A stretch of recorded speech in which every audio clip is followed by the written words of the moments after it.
Nah, kalau itu beneran terjadi, apakah ada jaminan mereka nggak pakai senjata buat ngatur anak buahnya?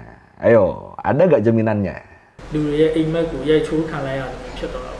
Perekonomian mereka membaik, tingkat kemiskinan berkurang, sampai Korsel tuh mulai jadi pusat industri di Asia. Ini banyak banget nih yang request nih. Udah sempat gue bahas dikit di Reels yang ini, malah makin banyak yang request. Request minta bahas RUU TNI. Ya kan emang kan akhir-akhir ini kan di kita tuh kan lagi rame pengesahan revisi Undang-Undang TNI ya, yang isinya tuh banyak diprotes sama masyarakat. Kebanyakan pada protes soalnya mereka menilai revisi ini tuh ngebikin militer, ngebikin TNI jadi punya lebih banyak wewenang di ranah sipil. Nah masalahnya nih kalau kita mau bahas undang-undangnya, sampai gue bikin video ini, undang-undang resminya tuh belum dirilis. Terus draft yang ada di situs DPR juga tuh entah kenapa tuh udah dihapus. Malah sekarang orang-orang yang concern sama undang-undang ini tuh mereka tuh dituduh nyebar hoax gara-gara ngekritik draft yang sempat ada di webnya DPR. Dan ya terkait RUU sama undang-undangnya juga kan sebenarnya kan udah banyak banget yang bahas kan. Banyak juga tuh ahli yang udah bahas. Dan dari pihak-pihak yang kontra ini, salah satu yang paling ditakutkan tuh adalah takut militer makin berkuasa.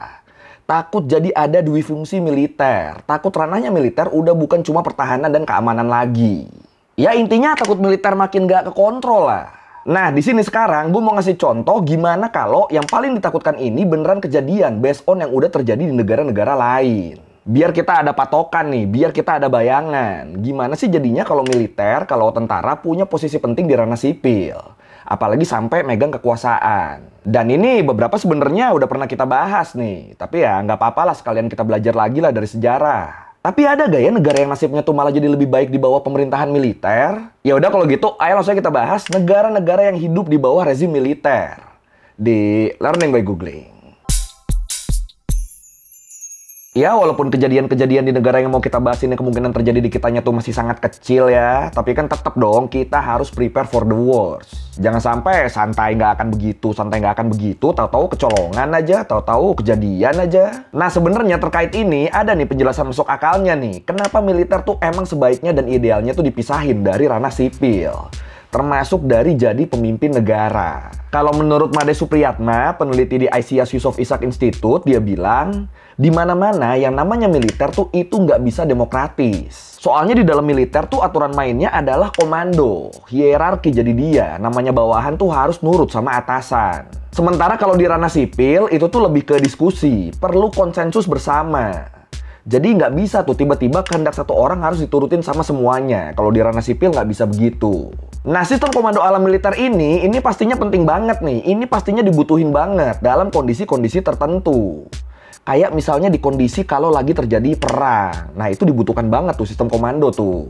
Ya iya dong, yang namanya perang kan butuh pengambilan keputusan yang cepat dan tepat dong. Kalau kebanyakan diskusi sampai nunggu semua suara bulat, keburu kelar yang ada, keburu kalah. Tapi balik lagi, itu kan di ranah militer. Kalau di ranah sipil, apalagi kita udah jadi negara demokratis kan, ya nggak bisa main komando ala militer. Makanya itu dia kenapa di negara kayak Indonesia yang udah jadi negara demokratis, idealnya pemerintahan dan jabatan sipil tuh diisinya ya sama orang-orang sipil. Belum lagi yang namanya militer tuh kan mereka tuh udah dibekali sama senjata kan, dibekali sama alat-alat yang bisa dipakai buat perang. Nah sekarang lu bayangin deh, militer yang dikasih hak pakai senjata, mereka masuk ke ranah sipil. Terus dengan gaya komandonya mereka mimpin lembaga. Misalnya ini terjadi nih, lu bayangin aja. Nah, kalau itu beneran terjadi, apakah ada jaminan mereka nggak pakai senjata buat ngatur anak buahnya? Ayo, ada nggak jaminannya? Nah, itulah kenapa idealnya kalau emang militer mau ngejabat di posisi-posisi sipil, ya itu senjatanya harus dibalikin dulu. Atau berarti dia harus mundur dulu dari militer. Baru deh tuh bisa tuh ngisi posisi sipil. Lagian kan nggak adil juga dong kalau militer bisa dipromosiin ngambil posisi sipil, di saat masyarakat sipilnya sendiri harus berjuang dari bawah buat ngeraih posisi-posisi dan jabatan yang sama. Ya dong, nggak adil dong. Oke, sekarang kita masuk ke contoh-contoh negaranya. Ini enaknya kita mulai dari yang deket dulu kali ya. Ya kan kalau ngomongin pemerintahan junta militer kan, gue sih langsung kepikirannya Myanmar. Soalnya Myanmar tuh sekarang tuh jadi satu-satunya negara di Asia yang saat ini pemerintahannya tuh dipegang sama junta militer. Ya kalau lu ingat di awal tahun 2021 kemarin, pemerintahan sipil Myanmar yang satu kan dikudeta sama Tatmadaw ya. Dikudeta sama militernya Myanmar. Dan kalau menurut pihak militernya mereka bilang, keputusan ini tuh mereka ambil setelah militer ngerasa dicurangin di pemilu tahun 2020 yang ngebikin partai proksinya militer kalah telak. Jadi ada pemilu, militer kalah telak di situ, terus mereka ngerasa dicurangin, akhirnya ya udah kudeta aja lah mereka gitu. Nah, sehari sebelum anggota parlemen terpilih dilantik, di tanggal 1 Februari 2021, pihak militer secara resmi melakukan kudeta dan ngambil alih pemerintahan Myanmar. Setelah sebelumnya mereka nangkep-nangkepin tokoh politik berpengaruh di sana. Termasuk nangkep Aung San Suu Kyi, pemimpin de facto Myanmar sekaligus peraih penghargaan Nobel Perdamaian. Terus selain nangkep-nangkepin petinggi negaranya, para anggota parlemen terpilih yang rencananya bakal dilantik juga mereka tuh dijadiin tahanan rumah. No.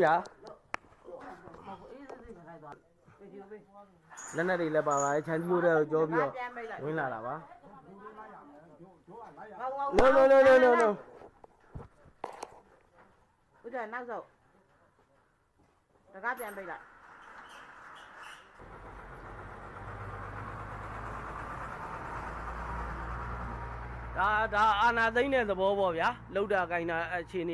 Nah, ngelihat ini jelas masyarakat pada protes dong. Banyak yang nggak setuju sama kudeta yang dilakukan sama kelompok militer. Ya idealnya kan yang namanya kudeta kan, apalagi dilakuin sama militer, itu kan cuma bisa dilakukan kalau kondisi negara lagi genting kan. Terus di konstitusi Myanmar juga kan disebut kalau militer tuh baru boleh ngambil alih pemerintahan kalau ada status darurat nasional. Lah ini pemerintahannya nggak lagi kenapa-napa, nggak ada pergolakan juga di masyarakat, pure karena bener kalah pemilu. Langsung nuduh pemilunya nggak sah, langsung deh tuh mereka netapin status darurat militer. Dan ya udah, langsung deh tuh mereka tuh kudeta. Nah yang namanya militer kan, mereka kan punya senjata dan punya kewenangan ke alat-alat pertahanan kan.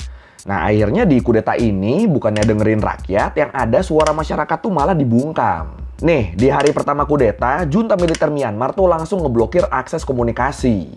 Mulai dari telepon, TV, sampai internet. Terus jaringan perbankan yang dikelola sama pemerintah juga itu tuh sempat nggak beroperasi dan bikin aktivitas keuangan Myanmar jadi terganggu. Ini kan gila ya, dari sini aja kita bisa ngeliat kalau sampai militer ngambil alih pemerintahan, yang bisa mereka lakuin tuh ya segila itu. Karena ya balik lagi, basicnya mereka tuh emang megang, emang punya dalam tanda kutip segalanya. Terus masyarakat yang protes gimana?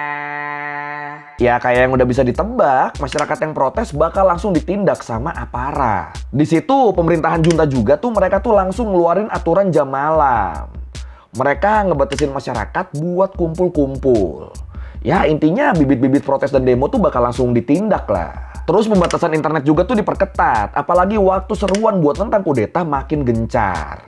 Ya intinya waktu itu kalau ada gerakan-gerakan yang terlihat nih, baik di internet maupun yang di real life, itu langsung di-cut tuh. Pokoknya nggak boleh, pokoknya jangan sampai ada. Terus waktu demo tentang kudeta akhirnya pecah, itu masyarakat yang demo tuh mereka tuh harus berhadapan sama militer bersenjata lengkap loh.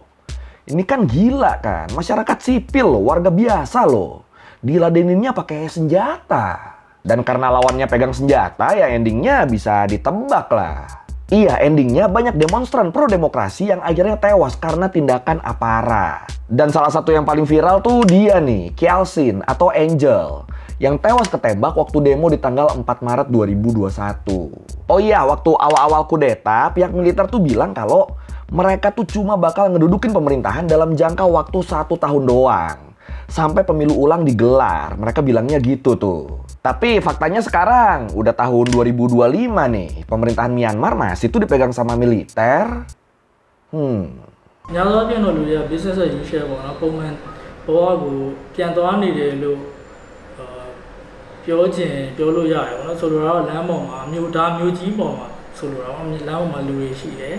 shopping center တွေမှာလူတွေဈေးဝယ်နေသွားတယ်ဒါကတော့လူတိုင်းရဲ့စားဝတ်နေရေးလည်းရှိတယ်အောင်ဒါပေမဲ့လည်းဘယ်သူပဲဖြစ်ဖြစ်ဒါအားလုံးရဲ့တူညီတဲ့ခံစားချက်ကတော့အပြင်ထွက်လာလို့ရှိရင်ကိုလုံခြုံမှုမရှိဘူးတနိုင်ငံလုံးမှာရှိတဲ့လူတွေရဲ့အိမ်မက်ကိုရိုက်ချိုးခံလိုက်ရတယ်ဖြစ်တော့တာပေါ့ Dari Myanmar kita geser dikit ke tetangganya, Pratet Thai, Thailand. Ya, mirip-mirip sama Myanmar, pemerintahan junta militer di Thailand juga tuh berawal dari kudeta. Jadi di tahun 2014, setelah kurang lebih 6 bulan Thailand ngalamin krisis politik, militer Thailand yang waktu itu dipimpin sama Lung Tu kita tercinta, dipimpin sama Prayut Chan-ocha, mereka tuh langsung ngerebut paksa pemerintahan Thailand dari pemerintahan sipil.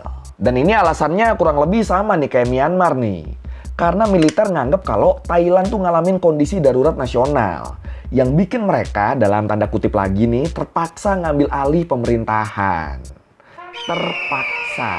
Nah, waktu mulai berkuasa jadi Perdana Menteri, Lung Tu tuh juga bilang kalau dia tuh bakal ngejabat buat sementara doang sampai pemerintahan sipil yang settle bisa kebentuk. Dia bilangnya gitu tuh. Tapi ya faktanya nggak ada tuh sementara tuh, lanjut terus tuh Lung Tu tuh sampai tahun 2023. Endingnya 9 tahun dia menjabat. Ya mungkin maksud dia sementara tuh di bawah 10 tahun ya. Mungkin. Jadi ya nggak Lung Tu, nggak Myanmar, militernya semua sama nih. Sementara doang kok, sementara. Ngomongnya semua gitu tuh. Now, over in Thailand, its monarchy has officially endorsed the nation's military to run the country. Army Commander General Prayut Chan-o-cha said he received the endorsement Monday from the Thai king, which gives last week's coup legitimacy. Now, soon after... Dan ya udah, sama kayak Myanmar, pemerintahan junta militer di Thailand juga tuh dapat protes keras dari masyarakat pro-demokrasi. Dan balik lagi, karena yang namanya militer kan mereka punya akses ke alat-alat pertahanan kan. Jadi ya kayak yang gue jelasin tadi, akhirnya tentara Thailand yang udah jadi pemerintah, mereka tuh bisa mukul mundur para penentangnya. Bisa mukul mundur masyarakat sipil yang ngedemoin mereka. Fasilitas-fasilitas yang sebelumnya dikuasain sama masyarakat pro-demokrasi itu akhirnya berhasil diambil alih sama mereka. Terus buat nyegah perlawanan dari masyarakat, pihak militer juga tuh melakukan pembatasan-pembatasan. Mulai dari pembatasan media kayak penutupan stasiun TV, ngelakuin sensor ke konten-konten di internet, sampai ngewajibin semua lembaga pemerintah buat ngelapor ke militer. Atau secara spesifik ngelapor ke Lung Tu. Oh iya, selama Lung Tu jadi Perdana Menteri, demonstrasi anti-junta di Thailand juga tuh seringkali bernada kritik terhadap monarki. Kritik terhadap Raja Thailand sekarang. Ya, kalau buat alasan kenapa Raja Thailand sekarang tuh banyak diprotes, ya lu bisa nonton di video gue yang inilah. Mama marketing. Dan walaupun saat ini pemerintahan Thailand tuh udah balik ke pemerintahan sipil, tapi bayang-bayang militer tuh itu masih ada loh. Ya gimana enggak, walaupun udah balik ke sipil, tapi masih banyak tuh antek-antek militer yang megang posisi strategis. Kayak Lung Tu deh misalnya deh, yang sekarang tuh jadi penasehat. Ada. แผ่นดินจะดีในไม่ช้าความสุขจะคืนมาประเทศไทย Terus selain di Asia Tenggara, kita juga udah pernah ngebahas peristiwa Gwangju Uprising di Korsel. Peristiwa pembungkaman masyarakat pro-demokrasi oleh pemerintah junta militer di Korsel. Iya, jadi Korsel tuh mereka tuh pernah tuh cosplay jadi korut tuh. Korsel tuh pernah 2 kali dipimpin sama pemerintahan junta militer. Pertama di tahun 1961 di bawah Park Chung-hee, sama di tahun 1980 di bawah Chun Doo-hwan. Nah, yang di bawah Park Chung-hee, Korsel tuh bisa dibilang mereka tuh sukses loh. Perekonomian mereka membaik, tingkat kemiskinan berkurang, sampai Korsel tuh mulai jadi pusat industri di Asia.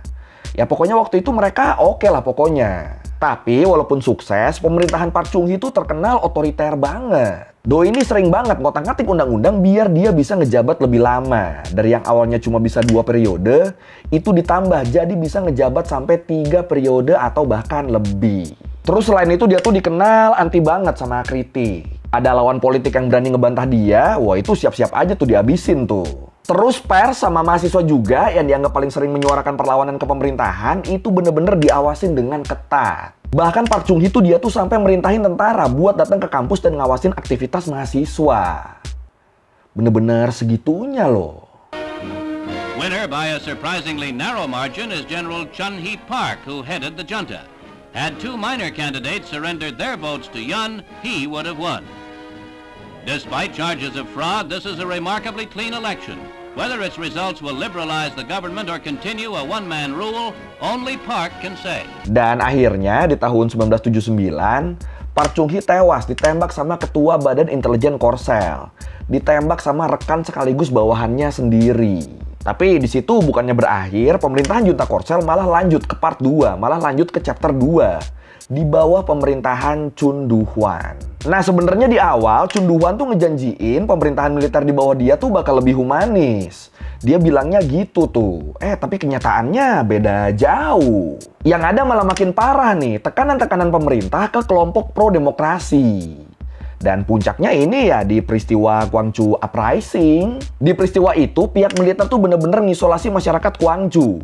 Ngisolasi masyarakat yang pro-demokrasi dari dunia luar. Perbatasan wilayah tuh bener-bener dijaga ketat sama anggota militer biar nggak ada yang bisa keluar masuk ke Gwangju. Dan di dalam Gwangju-nya sendiri, pihak militer tuh terlibat bentrokan berkali-kali sama mahasiswa yang didukung sama warga. Dan gilanya militer Korsel tuh waktu itu tuh bahkan mereka tuh nggak segan loh buat ngelawan pakai persenjataan lengkap. Bahkan mereka pakai kendaraan militer, termasuk pakai helikopter. Ini kan gila kan, ngelawan warganya sendiri loh, warga yang nggak punya senjata loh. Udah kayak perang lawan Korut, jir. 분명히 이제는 강주가 문제가 아니다. 이제 고립시킬 거다.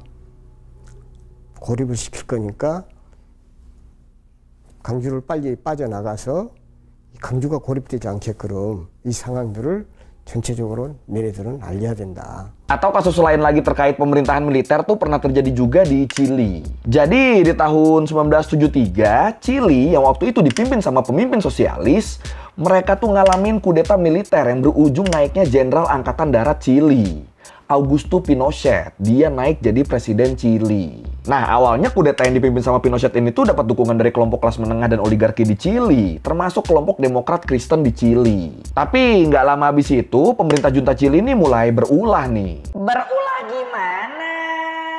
Partai-partai politik yang ada itu pada dibubarin, khususnya yang beraliran tengah kiri. Terus pemerintah junta ini juga kemudian mereka tuh ngebikin Chili jadi lebih kapitalis. Yang di awal perubahannya ini ngebikin mereka jadi dapat dukungan dari pihak luar, termasuk dari Amerika Serikat. Tapi setelah jadi lebih kapitalis ini, bukannya jadi lebih baik, yang ada kondisi Chili itu malah makin memburuk karena tingginya pengangguran, penurunan upah real, dan berujung meningkatnya kemiskinan. Terus masyarakat yang dianggap menentang juga mereka tuh nggak jarang berakhir diadili tanpa proses hukum. Bahkan banyak arena olahraga termasuk Estadio Nasional itu dipakai jadi penjara terbuka buat orang-orang yang dianggap berlawanan sama pemerintah junta. Ini gara-gara beda pendapat doang loh, jadi di penjara di stadion, jir. Pada ngapa di militer-militer dah. Aduh. Nah sebenarnya dari contoh-contoh tadi kita udah bisa mikir lah ya. Walaupun mungkin ada dampak positif yang dibawa dari pemerintahan junta, kayak misalnya Korsel di bawah pemerintahan Park Chung Hee tadi kan, tapi tetap harga yang harus dibayar tuh itu sangat tinggi. Jadi kadang terasa nggak sebanding nih. Dan kebanyakan dari cerita-cerita rezim militer tuh kan malah berakhir tragis kan. Tapi kalau lu gimana nih? Apakah lu termasuk yang terbuka dengan rezim militer atau malah anti? Silakan komen. Over 2,000 people killed, around 30,000 tortured.